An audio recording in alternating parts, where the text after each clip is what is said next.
remember on this most holy night that God is light. God is light in whom there is no darkness at all. And Jesus Christ is the light of the world. And this is the judgment, that the light has come into the world, and we love darkness rather than light. So now let us prepare our hearts for this very special night of worship as we listen to the words of this song.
On this Good Friday, we pick up the story of Jesus.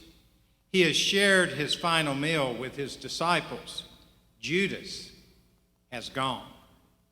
And now Jesus and the disciples move to the Garden of Gethsemane, where the story continues.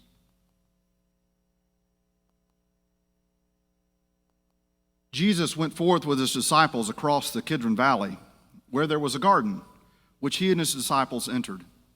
Now Judas, who betrayed him, also knew of this place, for Jesus often met there with the disciples. So Judas, procuring a band of soldiers and some officers from the chief priests and the Pharisees, went there with lanterns and torches and weapons. Then Jesus, knowing all that was about to befall him, came forward and said to them, "Whom do you seek?" And they answered him, "Jesus of Nazareth." And Jesus said to them, "I am he." Judas, who betrayed him, was standing with them. And when he said to them, "I am he," they drew back and fell to the ground. Again he asked them, "Whom do you seek?" And they said, "Jesus of Nazareth." And Jesus answered, "I told you that I am he."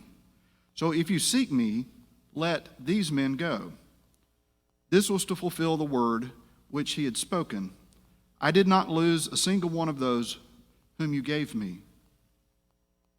Then Simon Peter, having a sword, drew it and struck the high priest's slave and cut off his right ear. The slave's name was Malchus. And Jesus said to Peter, "Put your sword into its sheath. Shall I not drink the cup which the Father has given me?"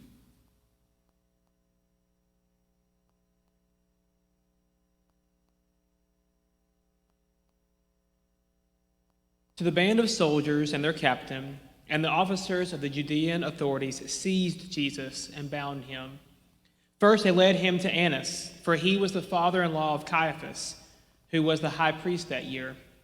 It was Caiaphas who had given counsel to the religious authorities that it was expedient that one man should die for the people.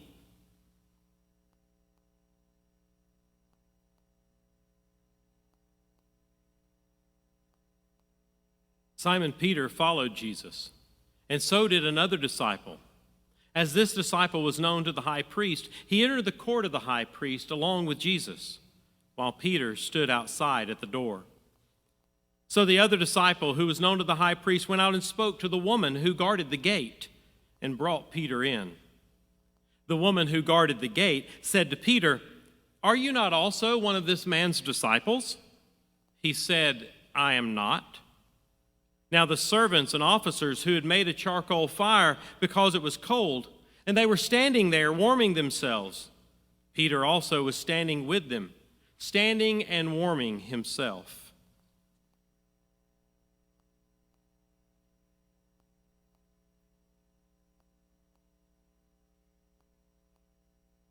The high priest then questioned Jesus about his disciples and his teaching.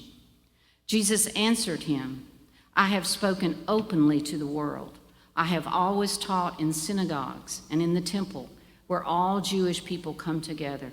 I have said nothing secretly. Why do you ask me? Ask those who have heard me what I said to them. They know what I said." When he had said this, one of the officers standing by struck Jesus with his hand, saying, "Is that how you answer the high priest?" Jesus answered him, "If I have spoken wrongly, bear witness to the wrong. But if I have spoken rightly, why do you strike me?"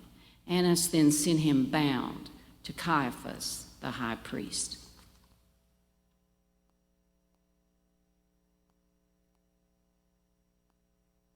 Now Simon Peter was standing and warming himself. They said to him, "Are not you also one of the disciples?" He denied it. "I am not." One of the servants of the high priest, a kinsman of the man whose ear Peter had cut off, asked, "Did I not see you in the garden with him?" And Peter again denied it. And at once the cock crowed.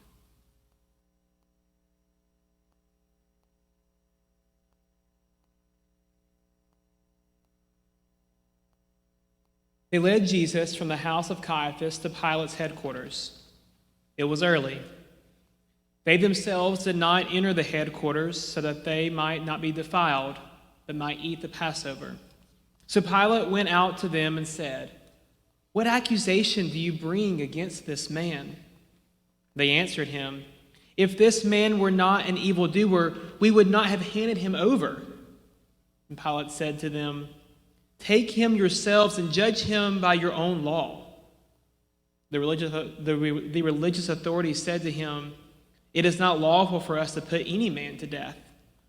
This was to fulfill the word which Jesus had spoken, to show what death he was to die.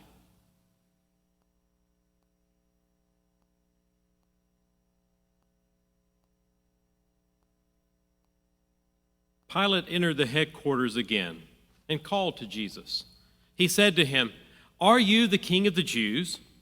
Jesus answered, "Do you say this of your own accord, or did others tell you this about me?" Pilate answered, "Am I a Jew? Your own nation and the chief priest have handed you over to me. What have you done?" Jesus answered, "My kingship is not of this world. If my kingship were of this world, my servants would fight that I might not be handed over to the religious authorities. But my kingship is not of this world." Pilate said to him, "So you are a king?" And Jesus answered, "You say that I am a king. For this I was born, and for this I came into the world, to bear witness to the truth. Everyone who is of the truth hears my voice." Pilate said to him, "What is truth?"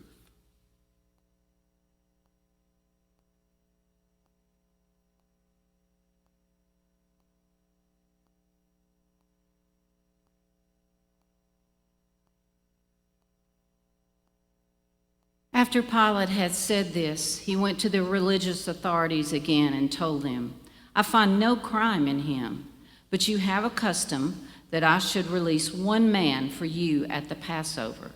Will you have me release for you the King of the Jews?" They cried out again, "Not this man, but Barabbas." Now Barabbas was a robber.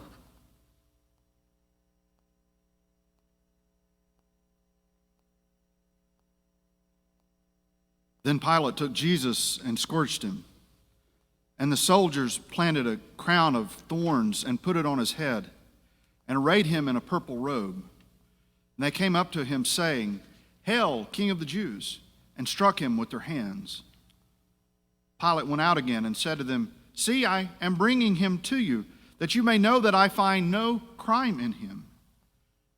So Jesus came out wearing the crown of thorns and the purple robe. And Pilate said to them, "Behold the man." When the chief priests and the officers saw him, they cried out, "Crucify him! Crucify him!" And Pilate said to them, "Take him yourselves and crucify him, for I find no crime in him." The religious authorities answered, "We have a law, and by that law he ought to die, because he has made himself the Son of God." When Pilate heard these words, he was more afraid. He entered the headquarters again and said to Jesus, "Where are you from?" But Jesus gave no answer. Pilate therefore said to him, "You will not speak to me? Do you not know that I have the power to release you and the power to crucify you?" But Jesus answered him, "You would have no power over me unless it had been given to you from above. Therefore, he who delivered me to you has the greater sin."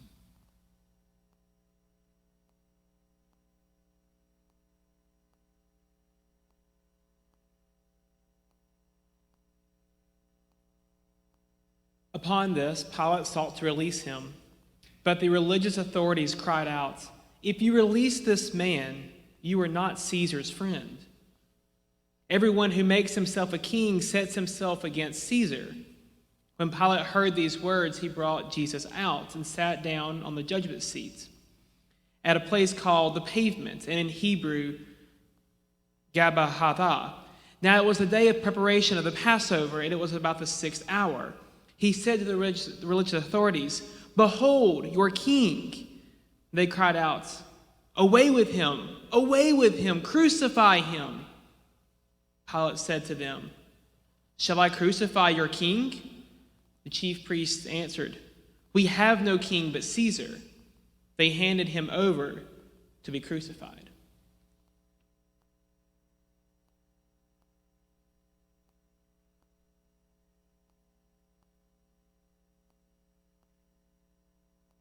So they took Jesus, and they went out. Bearing his own cross, they carried him to the place called the Skull. There they crucified him with 2 others, one on either side and Jesus between them. Pilate also wrote a title and put it on the cross. It read, "Jesus of Nazareth, the King of the Jews." Many of the Judeans read this title, for the place where Jesus was crucified was near the city, and the title was written in Hebrew and Latin and Greek. The Jewish chief priest said to Pilate, "Do not write, 'The King of the Jews,' but rather, 'This man said, I am the King of the Jews.'"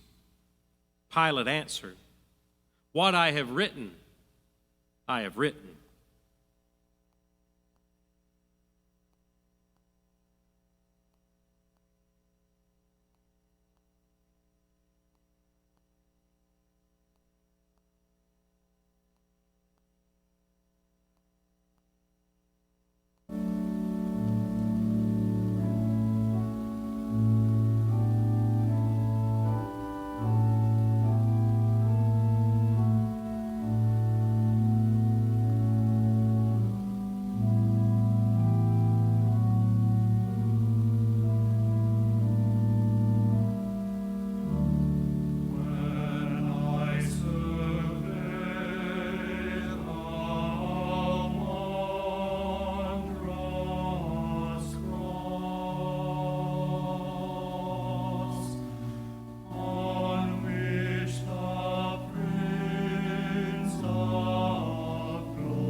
When the soldiers had crucified Jesus, they took his garments and made 4 parts, one for each soldier, also his tunic.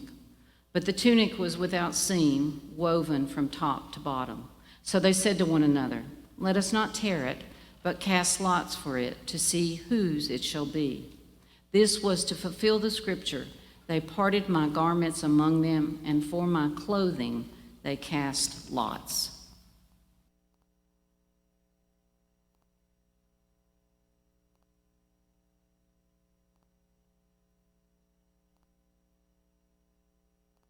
So the soldiers did this. But standing by the cross of Jesus were his mother and his mother's sister, Mary the wife of Clopas, and Mary Magdalene. When Jesus saw his mother, the disciple whom he loved standing near, he said to his mother, "Woman, behold your son." And then he said to that disciple, "Behold your mother." And from that hour the disciple took her to his own home.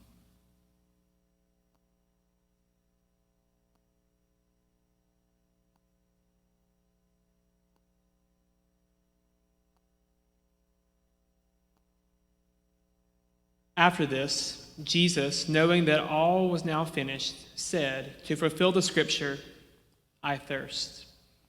A bowl full of vinegar stood there, so they put a sponge full of the vinegar on hyssop and held it to his mouth. And when Jesus had received the vinegar, he said, "It is finished." And he bowed his head and gave up his spirit.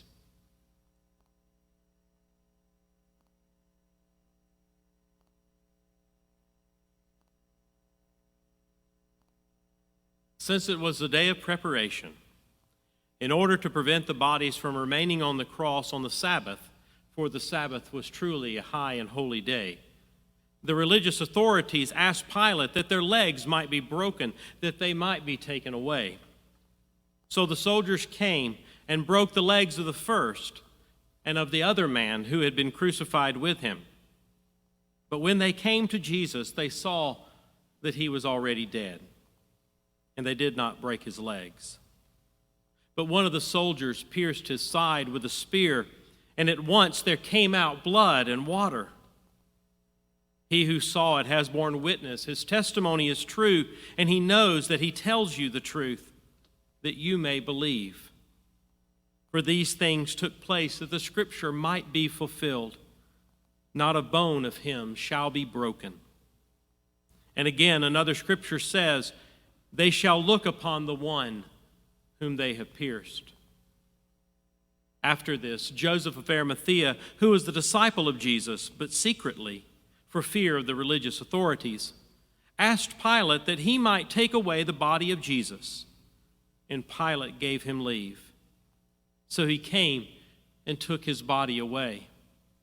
Nicodemus also, who had first come to him at night, came bringing a mixture of myrrh and aloes, about 100 pounds worth.